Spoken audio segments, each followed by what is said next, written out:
Braveheart Workshops is hosting a virtual online event, Creating Hope, Health, and Healing in 2021.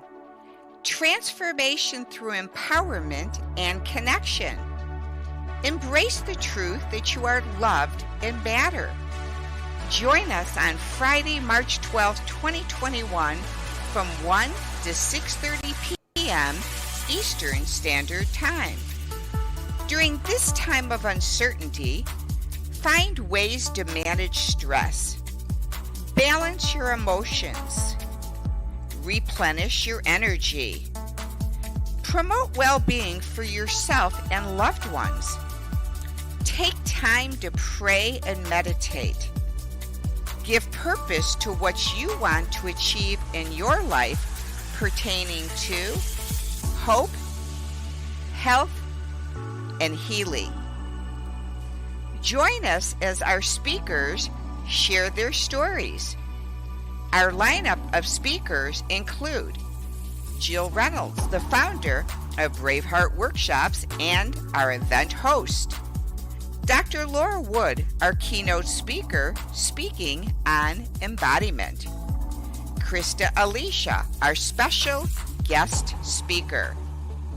Patricia Rogers, Dr. Susie Warden, Alana De La Cruz, Heidi Salzberg-Wild, and Tanya Gibson.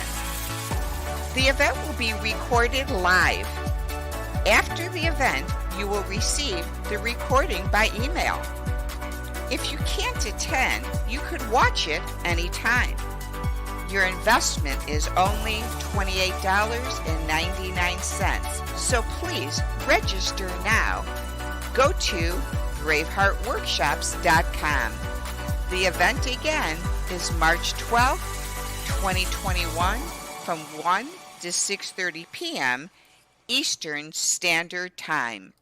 Please go to braveheartworkshops.com and register today. The Connection Show, Creating Hope, Health, and Healing in 2021, sponsored by Braveheart Workshops, live with Jill Reynolds. And joining me today is my special guest, Lotus Riche. Welcome to the show, Lotus. Hey there, good to hear and see you, Jill. How are you today? I'm amazing. And where are you joining us from, Lotus? I am joining from Washington, D.C., and I'm so happy to be here. Thank you for having me today. Well, it's my pleasure, and I would love the audience, Lotus, to know a little bit about you, so I'm going to read your bio to them. Okay. Lotus Riche is a certified life coach, motivational speaker, an author, a transformation coach, certified trauma professional, certified disc trainer, Guinness World Record holder of 2020, a Red Cross certified instructor, an assist certified suicide intervention trainer, licensed ordained elder, and an experienced trainer specializing in creating dynamic change and igniting others to discover their own personal best through her company, Lotus Riche Ignites. And man, does she ignite. She is a New Jersey native who served in the United States Navy, graduating at the top of her class as an electrician.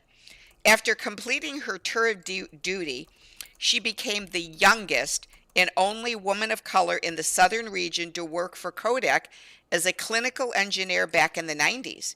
In addition, she is a prior officer holder of Department of Correction in South Carolina, specializing in youth offenders and cross-certified incarcerated adults, where she was part of the rapid response team and proficient in hand-to-hand combat and firearms, especially the shotgun, her weapon of choice.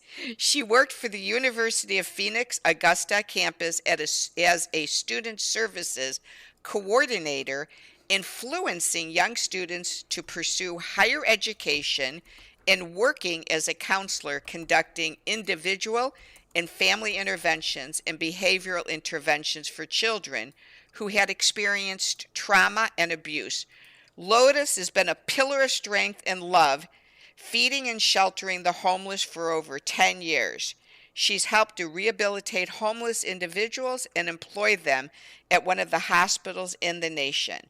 As a wounded warrior sustaining a hearing impairment and having to use a walker and cane in the prime of her life, she understands limitations and how to overcome them and has a strong desire to help others overcome.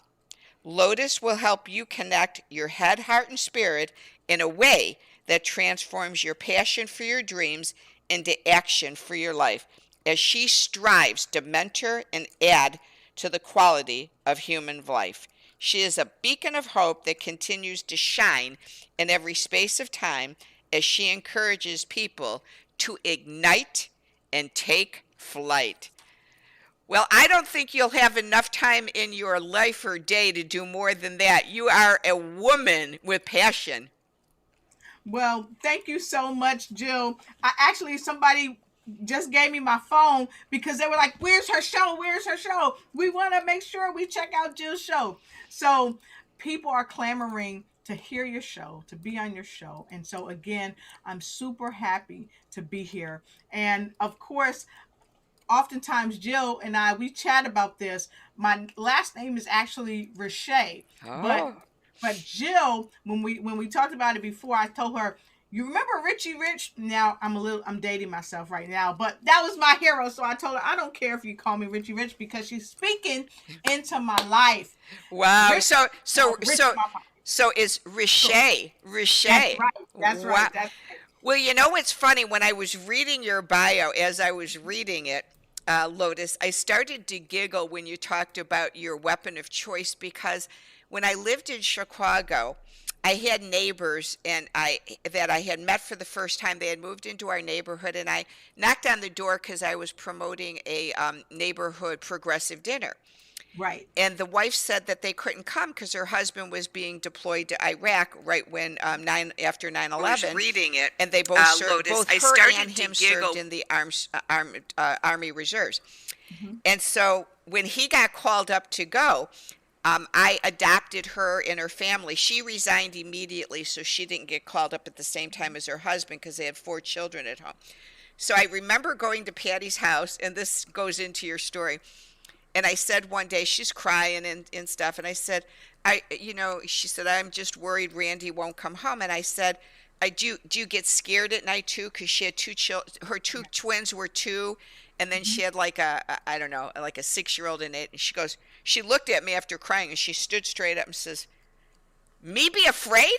She goes, no, I'm a trained killer. I'm not afraid of anything. So when I'm reading your bio that it's your weapon of choice, I'm like, no, this woman's a trained killer. She's not scared. uh, I love that. So, That's hilarious. I is love it. isn't that a great story? You'll have to use that. I'm a trained killer. Oh my goodness, it's good to laugh, isn't it, today? Yes, it is. We need Yes, it is. laughter. So, Lotus, the thing about my show that's a little different than some of the others is um, my show is geared more towards connecting. And so Yeah. it's called The Connection Show. Mhm. And so one of the things I love about connecting is I think that story in our life impacts our entire life when we spend enough time to pause and look at it. And Yes. then when we pause and look at it and share it, it not only when we pause, it connects the dots for ourselves for healing, but sharing it connects the dots in another person's life to help heal them. So, what I love to do on this show, a little bit different, is ask my guests if they're willing to be transparent to the level they're safe and go back to little Lotus growing up. And what was life like for you as a child that led you into the passions and the fields that you ended up with as an adult? Wow, that's good. When I first looked at Little Lotus, I was like, "Oh, she's so cute." In my mind, I started to say that out loud. She's so cute. The thing that resonated with me is what happened at 6 years old. At 6 years old, I was staying with my babysitter, and my mom and dad worked. So, of course, when I got out of school, I went to the babysitters. Well, this one day the babysitter wasn't there. Her grandson was there, and the kid must have been about 11 or maybe 12. And the and short of it all is that um, he he raped me. Mm. And sometimes even it's hard to say that word. I don't like that word because of what it brings. But the feeling as a 6 year old child, I felt like a mouse running from a cat. And no matter where I ran, like this was cut off or that was cut off. And it was such a feeling of despair and fear and hurt and pain because the very people that were entrusted with my safety, their family member was violating me. Uh, and that's one of the memories that I have that I embrace because it helped make me who I am today. Because this young man told me, well, if you tell, I'm going to kill you and I'm going to kill your family. His family worked for the mafia at the time. And if you know what the mafia is, it's organized crime syndicate. So, of course, I'm 6. I'm going to believe him. Um, so, with that being said, I carried that burden for 15 years.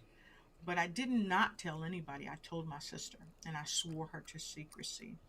And every time I tell this story, I think about the burden that I placed on her to keep my secret for all those years. And she did it, to my knowledge, without ever sharing that with anyone. And what I learned is that those type of things affects us on a cellular level.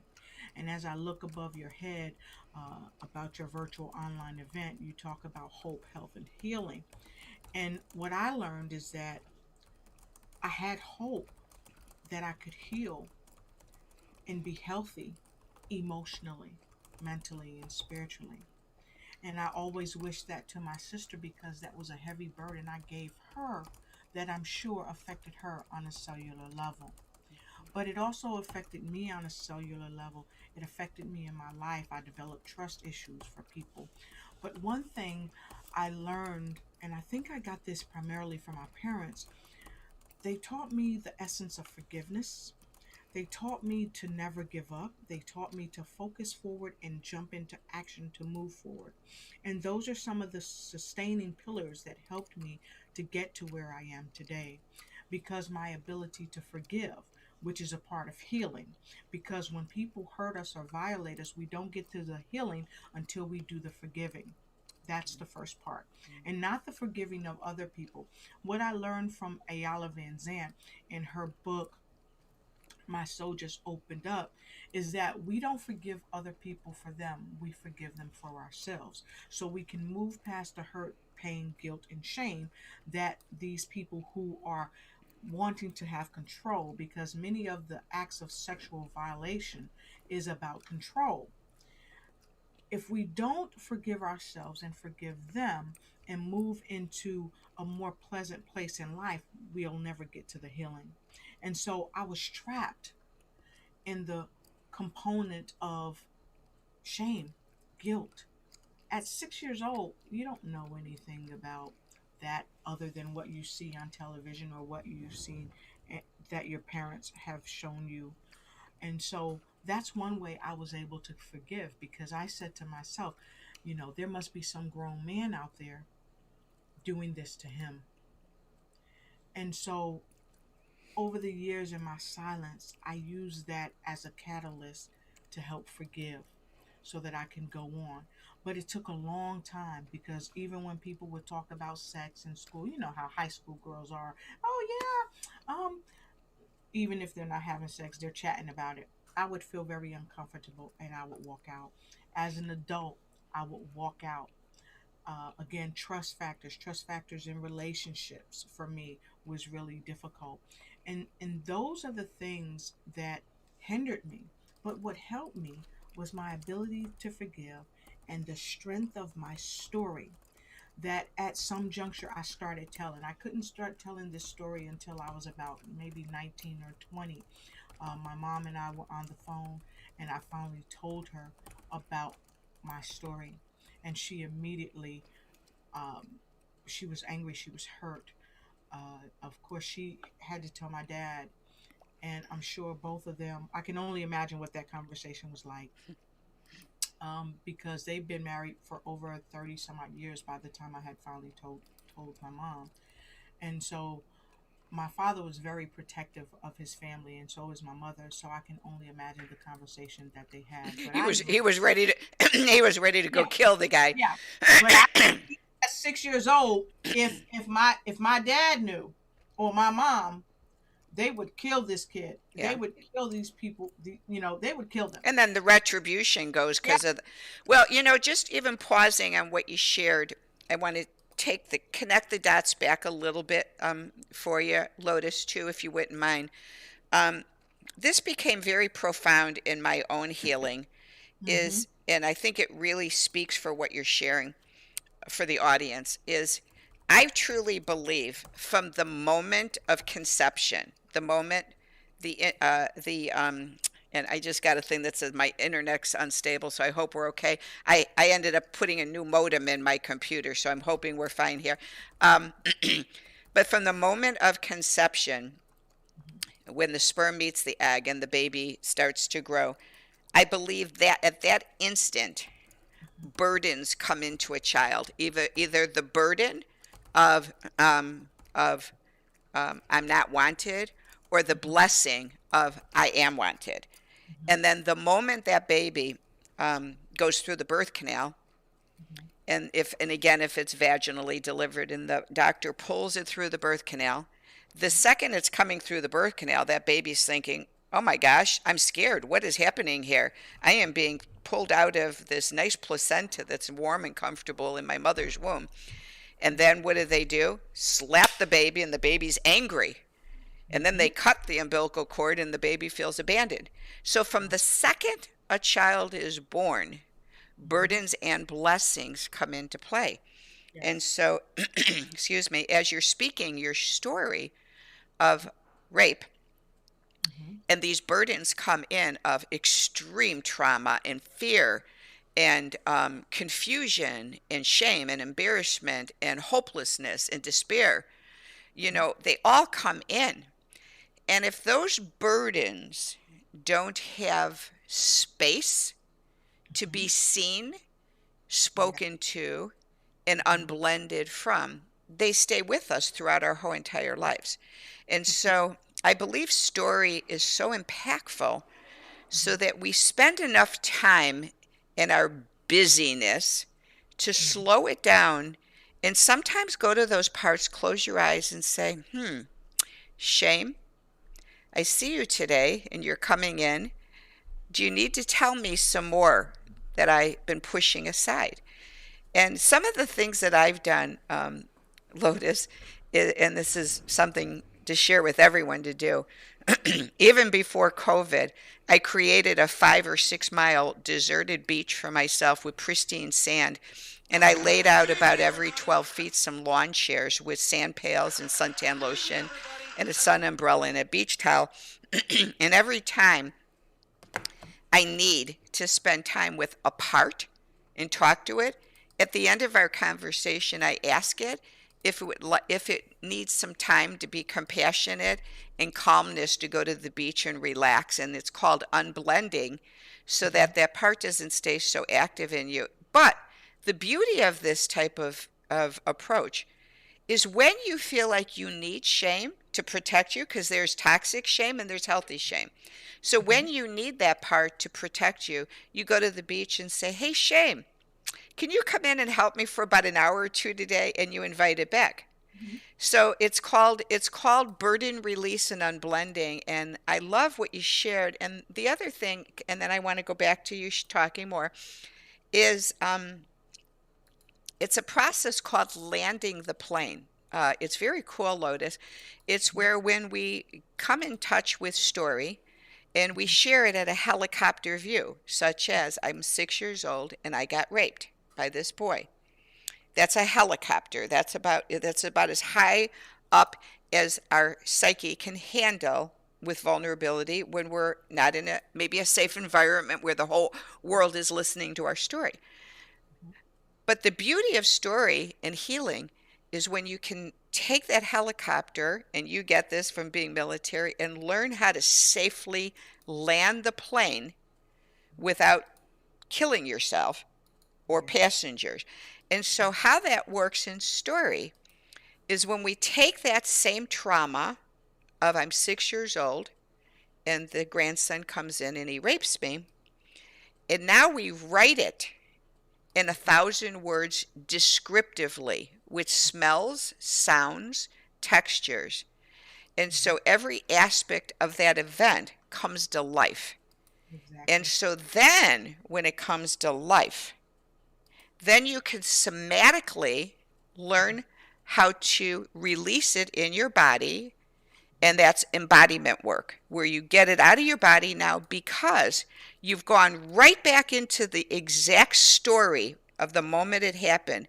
And I mean, I've done this, and I could literally remember knocking on the door, walking in with hardwood floors, a flower couch underneath a window. I mean, I have the vivid memories, and I could write that out word by word, all the way to the point where when I did it this way, Yes. every time I had shared my rape before I landed the plane, I told it like I was at a Tupperware party.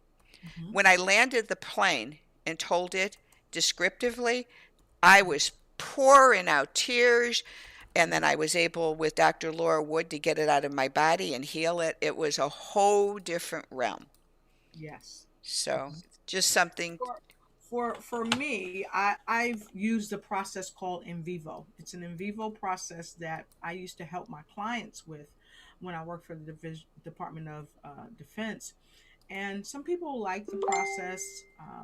Many people who are in this field of work in psychology like the process. Some people don't.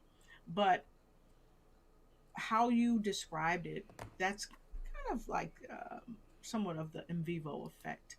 And it takes you back to that position, and it causes you to relive it.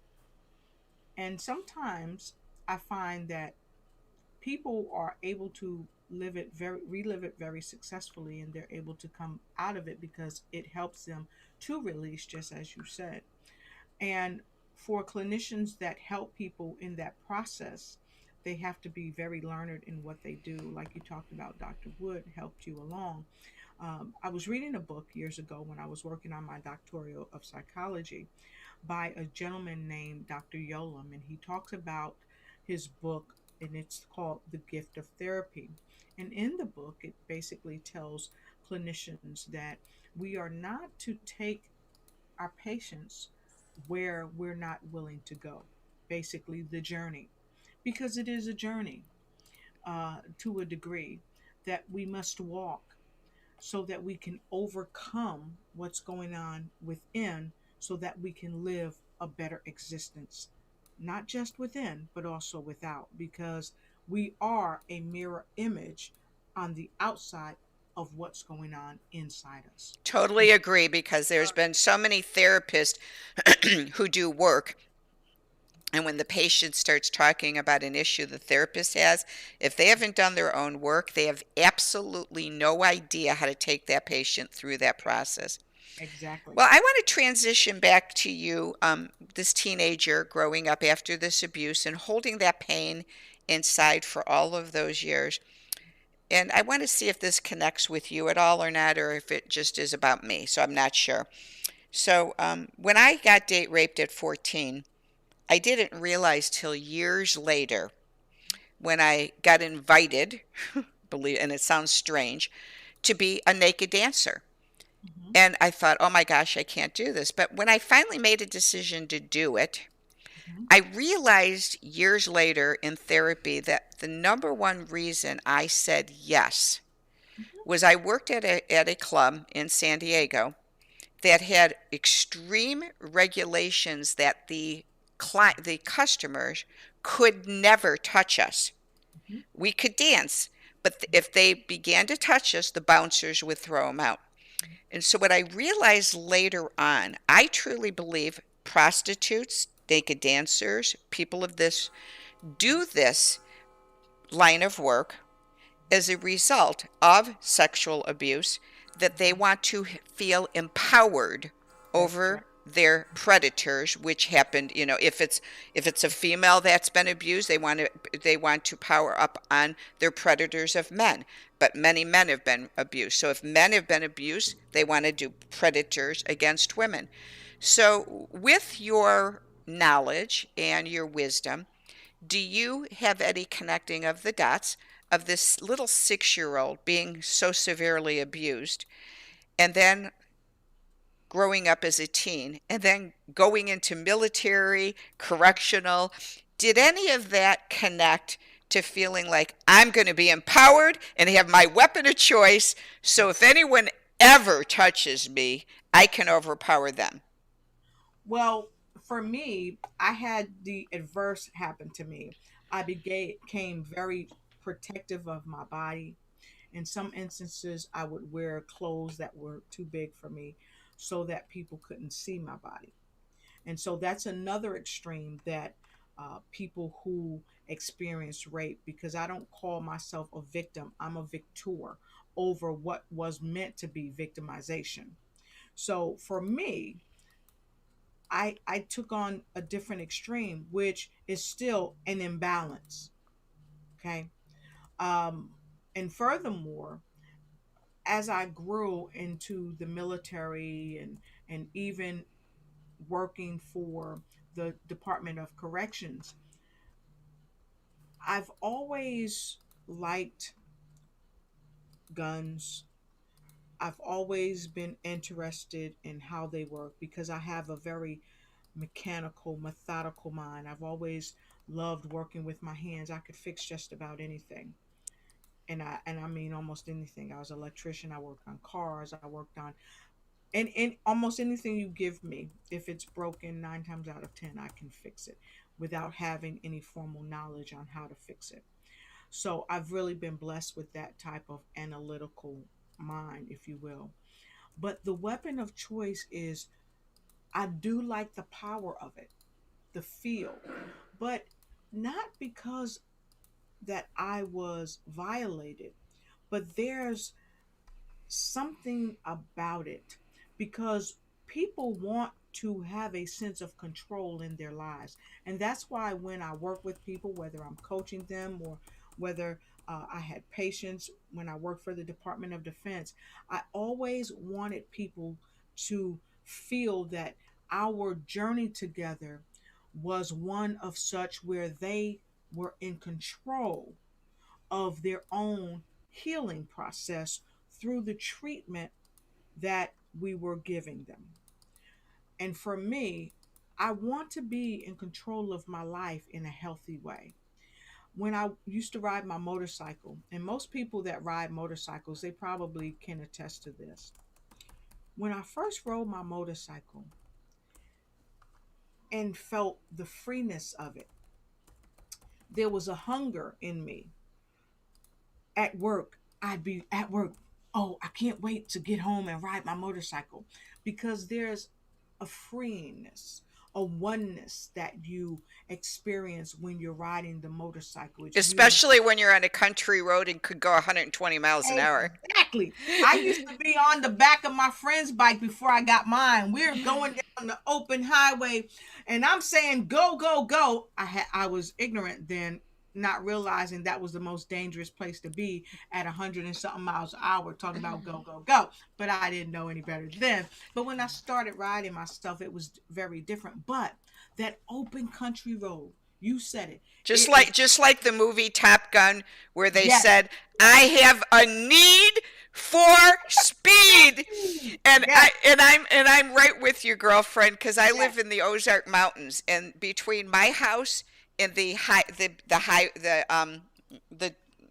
the toll road or whatever, it's about a 15-minute drive on this high road of the mountains and all winding roads. The Yes. second I get to that on ramp and go on it, I want to do 100 miles an hour because there's hardly ever cops around. And I get in that car and I'm just like, I have a need for speed. Oh, Yes, yes. yes, And going back to what you said, I'm so grateful you brought it up about the clothing because yes. I too, when I got date raped, right afterwards, I started on my amphetamines so that my body wouldn't develop. I Right. started wearing blue jeans, flannel shirts, and chic kicker boots. Mm-hmm. And this is funny. At 18 years old, when I left home, Lotus, my first roommate was a Playboy bunny, a male. She was a Playboy bunny, a male black probation officer, and a Caucasian gay cab driver. Were my first roommates out of high school, and I grew up in suburbia with no diversity. So it was like I went from no diversity to complete diversity. And Yes. I remember Kathy got me an interview with the bunny mother at the Chicago Playboy Club, and I Mm-hmm. had to put on the bunny outfit and stroll in front of her to make a decision if they'd hire me. And I was a 36, 24, 36 back then. And so, of course, she immediately hires me and tells me to go home. She gives me the uniform and then says to come back to work the next week, but tells me when you come back, because I went in with no makeup on, no nothing, just went raw in and did it. When she left, she said, you got to come back with false eyelashes, fake nails, and lots of makeup and stiletto heels. I got Yes. home and sat down and went, oh my gosh, I am not ready to be this feminine yet. And I turned down the job. And I did. And, it's so funny, Lotus, because it didn't affect me to put on the bunny uniform.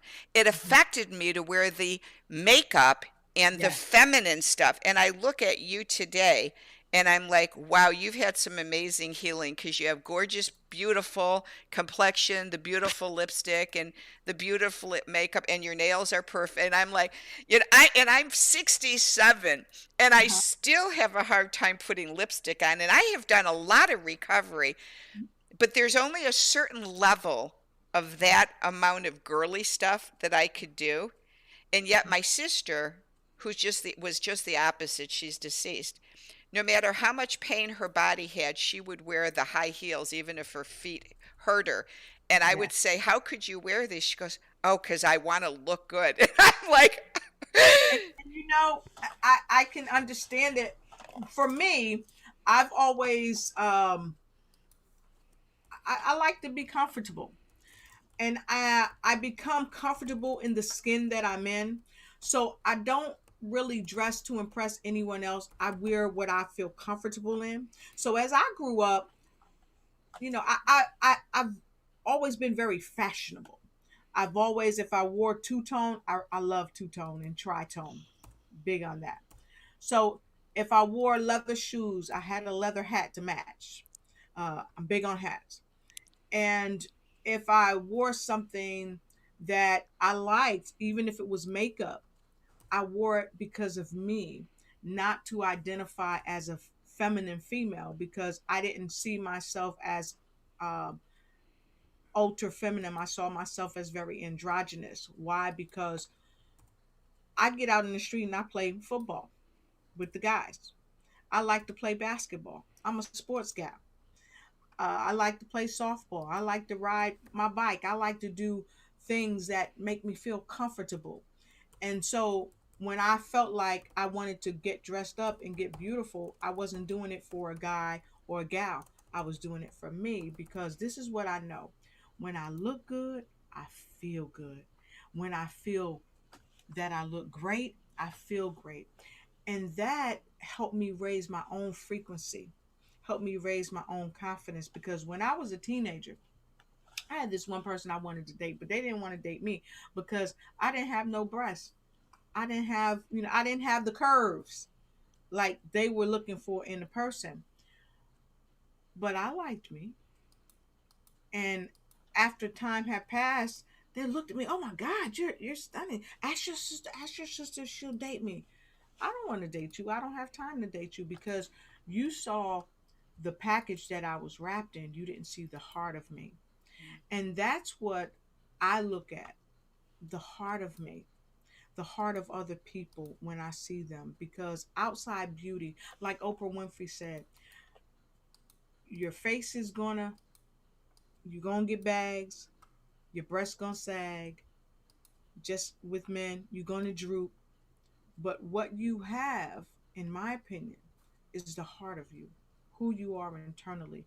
And from the moment of being victimized to the time I decided to be the victor, it changed my life in such a way that coming through the military as a young African or black woman, okay, as a young black woman, being in a non traditional job for women, I was able to rise. I was teaching captains and officers in the military about electrical safety. I had to sign their quals off. So that empowered me. So I didn't hide behind the victimization. I stood in my empowerment because of what I knew. Yeah. And And you know, it's funny when you were saying that. Mhm. I just because I love to lighten loads because sometimes our stories can be. What I was thinking of you, just envisioning you being this gorgeous military female, is did they let you have a two-tone uniform? Oh, Did they give you a two-tone uniform? Isn't that funny? That's what I I'm. gotta tell As you, you're talking, I'm thinking they got to give her a two-tone. I gotta tell you this. Okay, so you know when you go to boot camp, you can't sell hair products and nothing like that, right? So captain at the time when we were able, she went out and she got some of us our hair products, and I just started using this cocoa butter again that I used to use when I was in the military, and I never forget it. It's funny you should bring it up. I even then I was like, hey, I need these products because I just want my face to look nice. I want my hair to be reasonably beautiful, whether it's a piece or not, whatever. I want to look beautiful, right? But in the military, now check it out. In my uniform, I would blouse my pants. And blousing is, when you have a person in uniform, the bottom of their pants is kind of bunched and it goes over their boots. I specialized in blousing my pants right, and my boots had to shine. I had to be able to see my face in those boots, and that's how I used to make money too. When I was in A school and boot camp, I would shine people's boots and I would shine their floors because my dad had his own floor waxing company when I was little, and he showed us how to wax floors. So, can you imagine me and all my cuteness Yeah. buff my body floor by shining their boots? That was me. That's Yeah. what I Yeah. did because And I'm thinking as you're ordering these hair products that you got like some nice two-toned hair products to give you like some blonde highlights with your black hair and two-tone and be real cool. let me tell you what I used to do. You are almost right. You are almost right. I always loved gray hair. There was a regalness to the older ladies that I would see with the gray hair. So I would get gray spray, spray gray in my hair. I kid you not. I don't know how you knew that. You said blonde, but I sprayed gray, Well, right? and you know why? You know why? Because the Bible's clear that those with gray hair will have crowns of glory. Sounds And of when I glory. when I dated my husband, I fell in love. The minute I saw him, I said, "Oh, is he gorgeous with this silver gray hair?"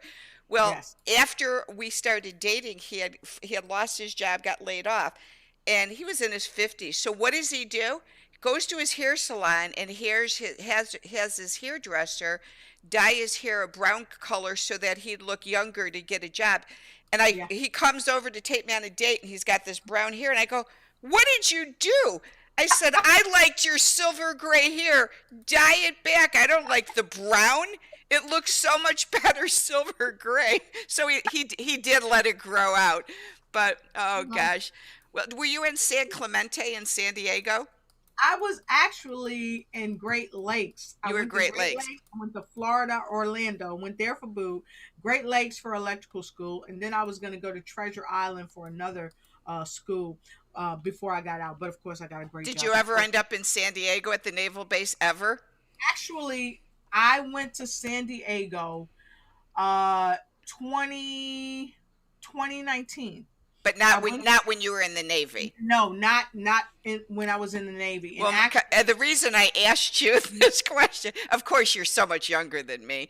That's where I was a dancer, right across the street from the Navy base at when I danced, and all the swabbies would come in and watch us dance all the time. the spot. What's the name of the spot? Because I was on the base. I was on the naval base when I went to San Diego. Well, the name of the place I worked at back then, but I'm talking 1974, 5, 6, was called The Body Shop.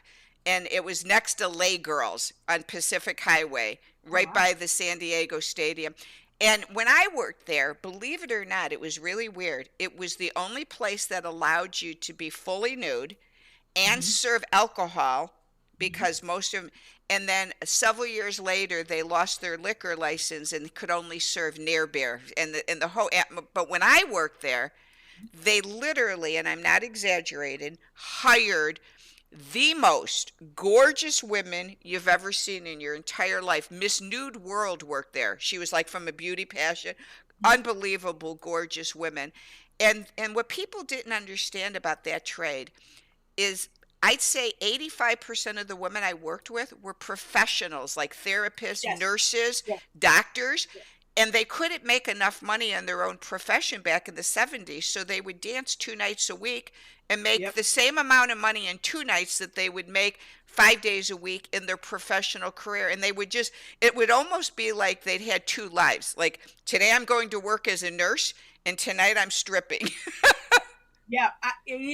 I knew when I was in school, I knew people who were working by day and working by night and Yeah. going to school and using the money that they were making at the strip clubs to pay their way through college. Yeah, Or and I remember when I did it, I mean, in 2 years, I bought a brand new Toyota Corolla and paid cash for it because, I mean, I was going home back in the 70s. I mean, I would dance one set for 9 minutes and make $300 in 9 minutes. And that's in the 70s. But anyway, that's a whole nother story. And, I'm so grateful I did that. Like you said, it's a victor because I learned so much about myself and healing for other people and why people do what they do. So and go ahead. Go ahead. What I were you? think one thing too about that, I think when people do that, it's really about, again, taking control and saying, okay, I'm doing this because I want to. I'm in control. If I want to expose my body, I do it on my terms. And so I think that's something that helps people really navigate through that trying time of their life and say, okay, my body is mine. Mm-hmm. And I think that's the message sometimes that people who have been victimized, they need to feel empowered. Well, and I And not think too, always it's when important for God say, people. I think it's important for people too to hear story on why did you do it, because yes, it's so easy to judge others and say, oh my yes, gosh, that's disgusting, how could you do this? And I mean, you working in the correctional mhm, facilities, and when you can go into a correctional facility and not look at the offender in judgment and look yep, at it that this is a human being that's yep, obviously made a serious mistake in their life that led them to crime. What in their story led them here? And instead of looking at that person, looking at a sexually abused person or looking at someone who violates another life and kills someone else, mhm, what was going on that led you to this severity? And exactly, and I take that to heart to the point where I want to come alongside of a person. I've got a good friend of mine, and he tells me everything. And he says, you're the first person in my life that I feel entrusted that I can share these secrets with. And so when you can come alongside of another human being and not judge them yes. and know that they have a story for a reason, I think it makes a whole vast difference in how we really have a heart of gold in love with others. I agree, and I was looking at a quote that I really like by Dr. Wayne Dyer, um, because Dr. Wayne Dyer, he said, many years ago, and I think the Huffington Post had quoted him, and he basically said, when you look at people, you need to look at people not for where they've come from, basically, but you need to look at them for who they're becoming. And if we begin to look at people in that regard, we don't look, in my opinion, from a place of judgment, but we look from a place of anticipation and anticipating the very best. And I think that's where we should all be, anticipating the very best of others, or anticipating for the very best of others and for ourselves. Dr. Wayne Dwyer said, "Love is my gift to the world. I fill myself with love and I send that love out into the world." And I think when we look at people from the perspective of a heart full of love, we are less judgmental, and we are more long suffering and more patient and more kind, which are just a few other fruits of the Spirit. And therefore, we are able to really see people for who they are becoming. Yeah. And you See, know, when you were sharing your story, I want to go back to this a bit because, and looking at the time, and we could talk for 5 more hours if I mean, you and I have so much commonality. But I want to go back to one word you mentioned, and then let's break this down before we end, because I think it's a very important word for the audience to hear. The word control. The control. word control. So I want to go back to that for just a moment. No matter how much therapy I had, Lotus, Mhm. and no matter how many books I read, even Bible studies I was in on boundaries, I, Mhm. for some reason, was so boundaryless, and I overstepped people's boundaries consistently. So, no, Mhm. and I got to a place in my life that I just felt helpless because I thought, what is it going to take for me to understand boundaries? Why can't I get it? And I mean, I read it. I don't think there's a book out there I did not read, or a therapy session I did not go to, and I wasn't getting it. So one day, when I was doing this burden release work, I came to the realization that there was a part, and the part was called no. And that Mhm. no part was that no where if I said to you, let's just play here. If I said to you, Lotus, will you come to my event Friday? And you said, no, I can't. I would immediately get stuck in that word no. And I would convert that no into, oh, you're not coming because you don't like me. Or and I would start to go into a whirlwind so what started to happen to me in my life, when Mhm. people said no, I would push through their boundaries to try to get them to say yes. Yes. And I wouldn't acknowledge their no. So what I learned was, because no one heard my no as a child, and I was victimized throughout all of my childhood, like not just my date rape, no one listened to my no. I learned at a very young age, why should I honor your no when you won't honor mine? So that's step one.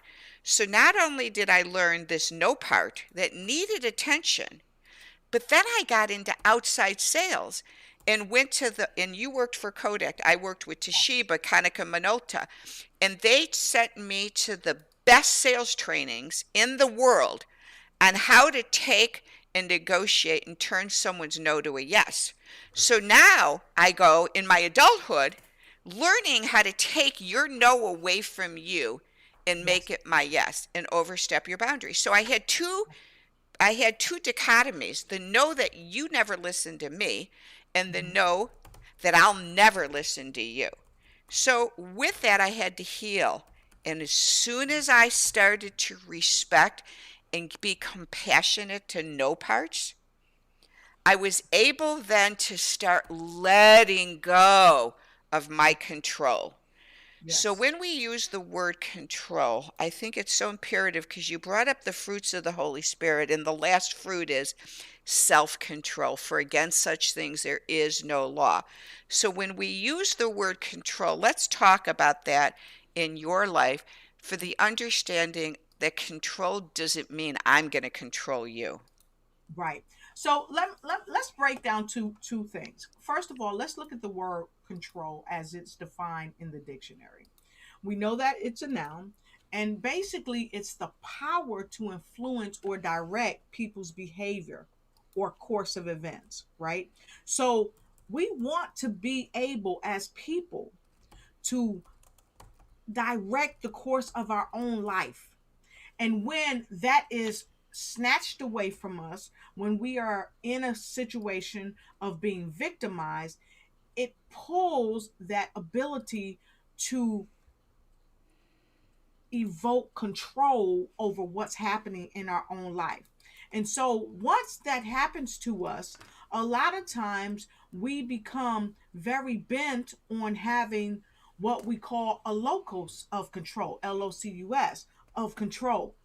And that is the extent to which you or I may feel in control of the events that influence our life. Again, the locus of control is what oftentimes we try to bend into our will when we're dealing with someone else.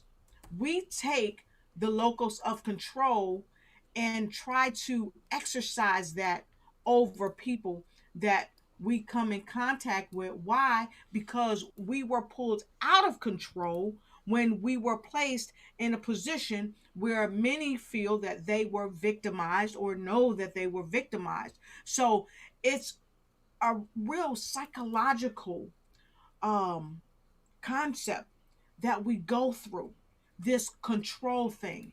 And your local self-control cannot just influence how you respond to events that happen in your life, but it also influences your motivation to take action or to not take action.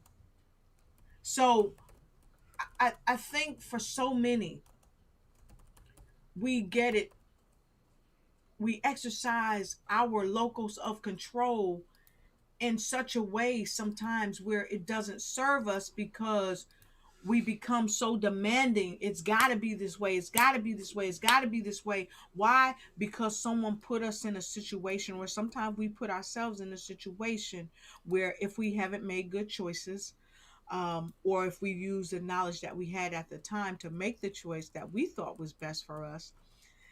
See, because this gets really deep, it's placed us in a out of control situation. And like I And then you said, get in relationships that are consistently exactly, push pull, push pull, exactly, push pull. And then and we and want to it, be in control. yeah, We it's want to like, be in yeah, control because we've been victimized. When that's not going to happen. What happened to me in that other relationship, you're not going to do it. This person did this to me, you're not going to do it. And so we're rushing in to be in control when sometimes we forget, wait a minute, I'm not that person that did that to you. yeah, I'm not 6-year-old Lotus here. Yeah, I'm yeah, an adult. I'm not in the same scenario, and you got to exactly. that's where you have to learn in life how to slow it Slow down it down. when the whirlwind starts to take over and you start going, I got to control, I got to control, I got to control, and you're like, well, why? Like, and I mean, I get this, like, and you can share too. I get this sometimes because I'm a meeting and event planner, and I start Yep, feeling out of control a week or yep, two before an event because I'm yeah. feeling like I got to work harder to get more people to come to my event. I got to work harder. And I'm like, no, I don't. Like, I've done everything I'm supposed to do. Just sit back now. Let it Mhm. manifest. You don't have to keep like trying to make it happen. I got to make it happen. And Because it's gonna happen. But what happens with that is when we try to force it, the frequency of our energy changes. And so when we talk about, and this is why I said, this is really a deep topic. When we talk about our energy and we talk about the frequencies that we exist on, when we start trying to control everything, sometimes it brings us down to a lower existence, and our energy wanes. And so it brings us to a lower frequency. And so what we say that we want to draw, we want to sell more tickets. In essence, we're repelling that because of the energy that we have embraced, that now we are letting out into the atmosphere. And it's instead of pushing people drawing away them. now. It's pushing Right. people away instead of drawing people to you. Because we have to be in control. And again, that goes back to our own local self-control. We have to get control of ourselves to identify when we're doing that, because a lot of times, especially people who have been victimized in that way, we don't always understand that we are trying to be so much in control that we are out of control. And that Absolutely. begins to repel people, places, things that should be for us, and it repels them so that they're not being drawn to us. But when we get our locals of control in control, and we know that we're putting in the right energy, things begin to open up to us like never before. So And so with that thought, I'm going to go here and I'm going to show Lotus's bio and how to reach her, because this woman is an amazing coach. She's an amazing author, life coach, transformational. She helps people so much with suicide intervention stuff. So I have her bio, her contact information to reach out to her. So if you are one of those people whose lives sometimes have felt totally out of control, whirlwindy, and you need someone who's going to be alongside of you, this is the woman to reach out to. She's been there, she's done it, she gets it. She doesn't push you until you're ready, because she gets it.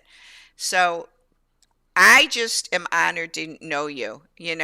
I have to tell you something that maybe sounds strange, but when I first saw you on social media, I wasn't yet drawn to you, because I think there was this part of me that was a little intimidated by you.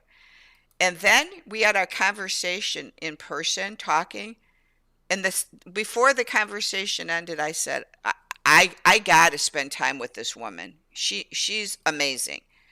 And so it's funny because you have such an energy that's so powerful that sometimes, and I'm a powerful woman, and I started feeling, wow, I felt kind of lost around you. But then I got to know you, and you're so inviting, and you're so sweet and kind. You have so much sweetness and kindness in you that I think if a person just hears you as a business person and doesn't know you, they're not sure. And I'm telling you guys, if you hear her, this woman's rock solid. She gets it. so much. So, Thank you so so much. I just wanted to say that. I So appreciate it. yeah, so in closing, everyone, if you can, and if you'll give yourself permission, I'm going to say that.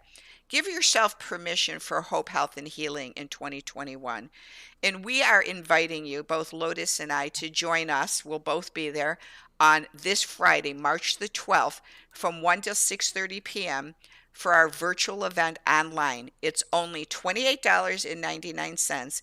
We are taking registrations until Thursday, the 11th. So go online to braveheartworkshops with an S.com and register today, and join us for connection and healing on March 12th. So thanks so much, Lotus. Thank you. I am so delighted to have been here, and I'm looking forward to the Hope, Health, and Healing event. It's going to be awesome. I'm looking forward to it. Thank you so much for joining us. And everyone, thanks for joining the Connection Show. Have a wonderful day. Bye, Lotus. Bye-bye.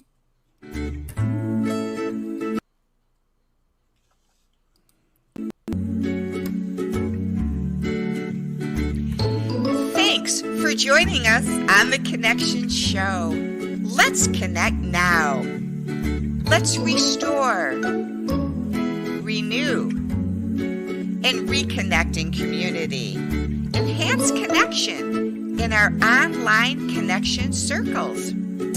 A place to meet up, gather, and feel welcomed. To join us, go to braveheartworkshops.com. Click on the Books Podcast tab. And then the connection circles drop down. On the pop-up, join our Connection Circles Facebook group. Our circles meet from 8 to 9:30 p.m. Eastern Standard Time. Share story, topics, and laughter with men and women. To learn more about Connection Circles, go to braveheartworkshops.com. Thanks for joining us on the Connection Show, and have a great day.